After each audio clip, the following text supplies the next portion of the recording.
अब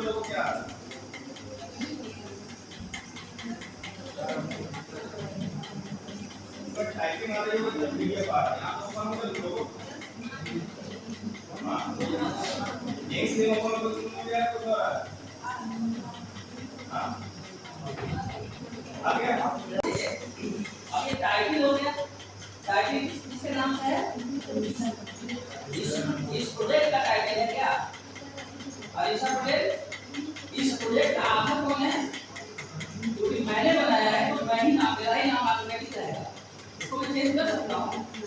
और इसका जो डेट है वो जून 2025 को बदला जा सकता है। उसके बाद यहाँ डॉक्यूमेंट स्टार्ट हो गया और यहाँ डॉक्यूमेंट समाप्त हो गया। हम जो भी काम करेंगे कहाँ करेंगे? Document starting document, beginning document और एक प्रोजेक्ट दिया हुआ है उसमें इतना पैकेज ऑलरेडी है ना? ये बिगिनिंग डॉक्यूमेंट है ना, इसके सारे होने वाले क्या है? पैकेज है। इसको हम कॉपी करते हैं।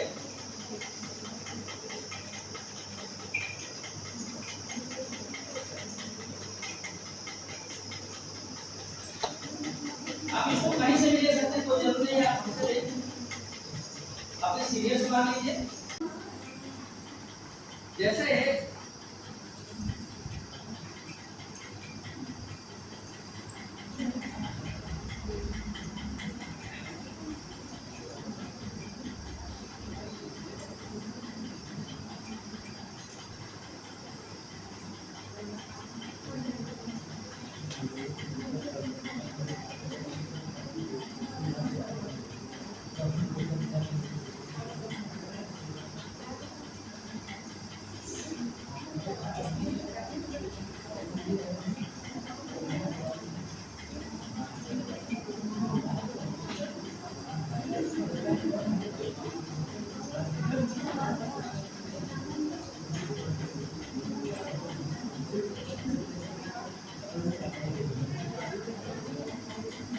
अब मैंने जो इकरा का कंटेंट चुराया है तो उनका जितना चुराया है वो लिख में आ देता हूँ ताकि तुम्हें न मिले।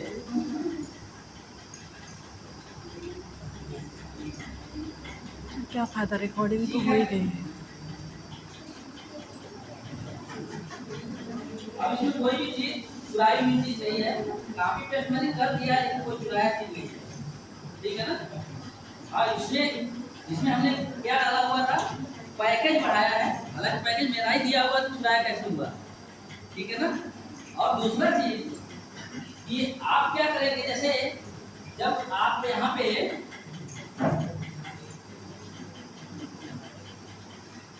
के अंदर अगर आपको चैप्टर लिखना है तो आप क्या करेंगे कि बिगिन यहाँ लिखेंगे \बिगिन यहाँ चैप्टर, ठीक है ना? और अगर उस चैप्टर के अंदर सेक्शन लिखना है तो उसके अंदर क्या करिए? \और बिगिन और ब्रैकेट के अंदर में लिख दीजिए इंट्रोडक्शन, उस सेक्शन में आ जाएगा, ठीक है ना? तो जैसे सपोज करिए, जैसे मान लीजिए कि आप कोई चैप्टर लिखना चाहते हैं, उस चैप्टर में ये तीन चीज रखना चाहते हैं, क्या? इंट्रोडक्शन, चैप्टर में इंट्रोडक्शन, प्रीलिमिनरी और लिटरेचर रिव्यू। तो यहाँ क्या करिए?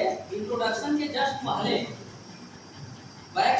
\बिगिन और चैप्टर डाल दीजिए, ठीक है ना? और उसके अंदर सेक्शन में इंट्रोडक्शन, फिर सेक्शन में प्रीलिमिनरी और सेक्शन में लिटरेचर रिव्यू। ये सेक्शन लेता जाएगा और सेक्शन और भी लिखेंगे तो और भी उसी के अंदर आएगा, ठीक है ना? अगर यहाँ पे फिर क्या करिए, यहाँ पे समझिए, देखिए ये लिटरेचर रिव्यू है ना, नाम लिख दिया।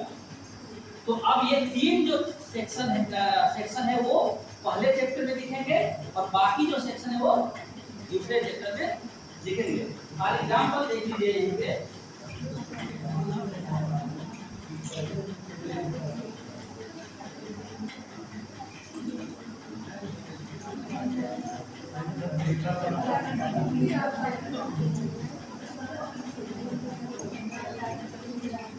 देखिए बिगिन चैप्टर और एंड चैप्टर है।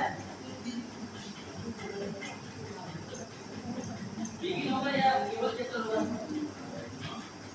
इंट्रोडक्शन में कुछ लिखना है, किसी चैप्टर किसी पेपर के बारे में ही लिखना है, फॉर एग्जांपल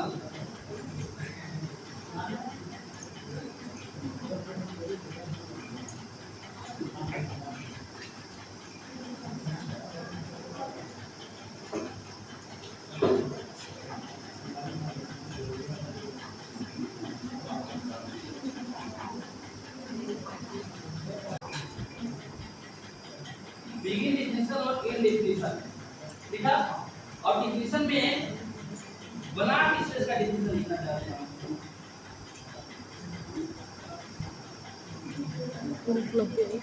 डिफिनेशन तो आएगा ना जब आप टाइप करने जाएंगे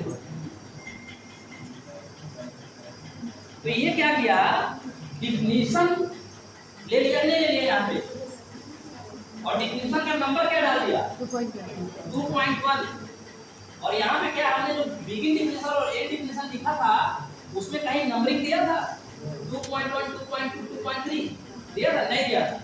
यहाँ पे आ गया डिफिनेशन नंबर 2.1, क्योंकि ये दूसरे सेक्शन का पहला डिफिनेशन है और इसलिए इसका नाम है नंबरिंग है 2.1।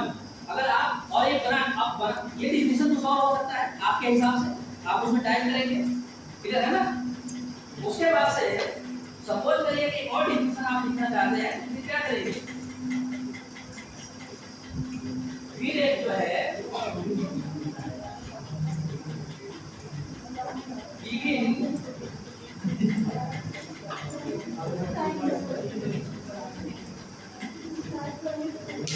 बिगिन डिफिनेशन है, डिफिनेशन में कुछ टाइप कर लेते हैं,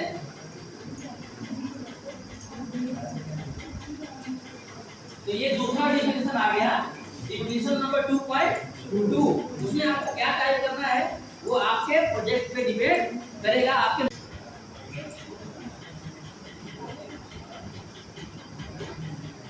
बिगिन थ्योरम एंड थ्योरम में कुछ टाइप किया, कोई थ्योरम हो सकता है कि एवरी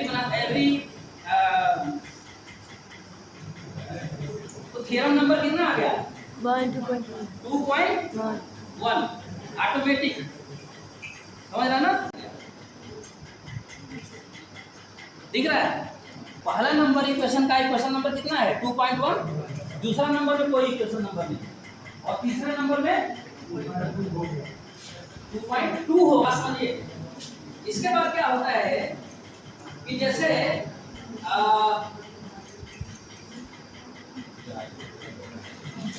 जैसे मान लीजिए इस पेपर को जब जो भी इसके राइटर हैं आथर हैं जब उसको टाइप किए होंगे तो रिसर्च का एक सबसे बेसिक फंडा होता है कि अगर आप एस मतलब साहू 2009 मतलब 2009 में छपा हुआ एक बुक है, क्लियर है। तीसरा वाला क्या है मार्च, केवल एक ही राइटर था मार्च 19, ठीक है। अब हम क्या करेंगे, रिफर करेंगे। अब ऐसा है अभी ऐसा रिफर नहीं करेंगे, ये जो इक्वेशन हमने दिया है पहला वाला इक्वेशन है ना, इसका लेबलिंग कर दीजिए, एल ए क्या स्पेलिंग होता है लेबल का, एल ए बी एल लिखा रहा है लेवल, ये लेवल हो गया इक्वेशन नंबर 1, और दूसरे इक्वेशन का लेबलिंग हमने कर दिया L E B E L L A B E L, और इक्वेशन नंबर 2, ये दोनों का हमने लेबलिंग कर दिया, लेकिन ये बिगिन इक्वेशन का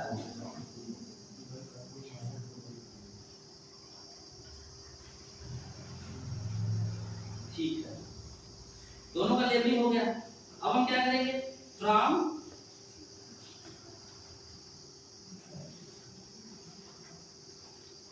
ये दोनों इक्वेशन आ गए, अब आप कौन सा इक्वेशन इसमें रिफर करना चाहते हैं, समझ रहे हैं, तो from equation 1 and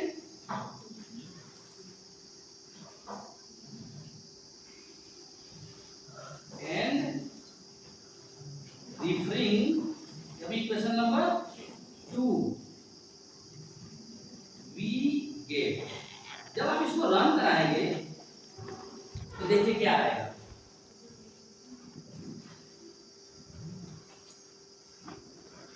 from equation 1 and 2 we get automatic वो जो इक्वेशन था वो यहाँ पे।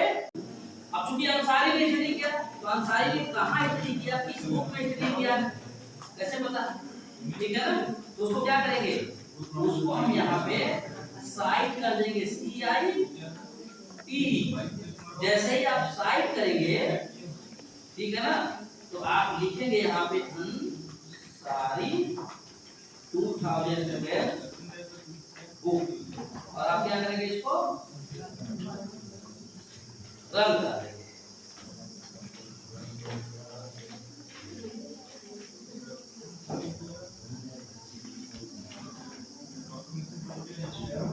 देखिए क्या आया, first of all in 2012 Ansari ये 1 नंबर आ गया। 1 नंबर क्यों आया? क्योंकि अंसारी की बुक जो है आपके रेफरेंस में कितने नंबर पे प्रेजेंट है? 1 नंबर पे प्रेजेंट है। इसलिए आप जो रेफरेंस ये यहाँ हो जाएगा ARS 2009 बुक। अब इसको रन करा दीजिए।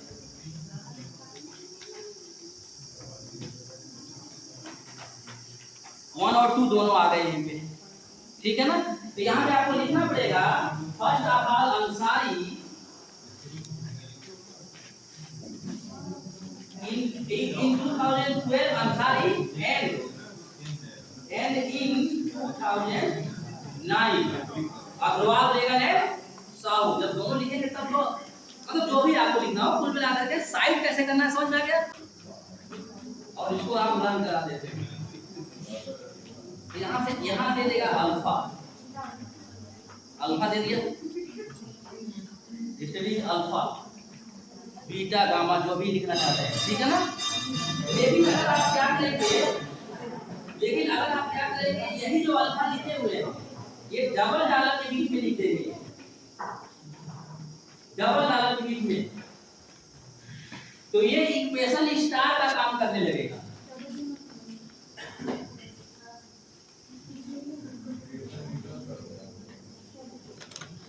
देखो ये अल्फा कहाँ आ गया, एकदम बीच में।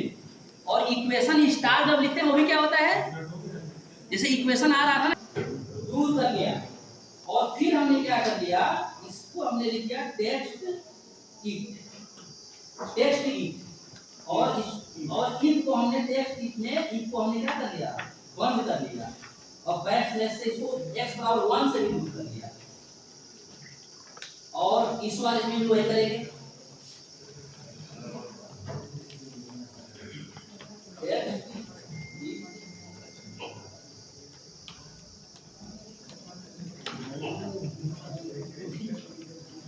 तो इसका मतलब ये हमने बताया उसको कि जो इफ है दिस इज टेक्स्ट इफ, मतलब इस अब आप देखिए x में जो है x और इफ में क्या हो गया डिस्टेंस।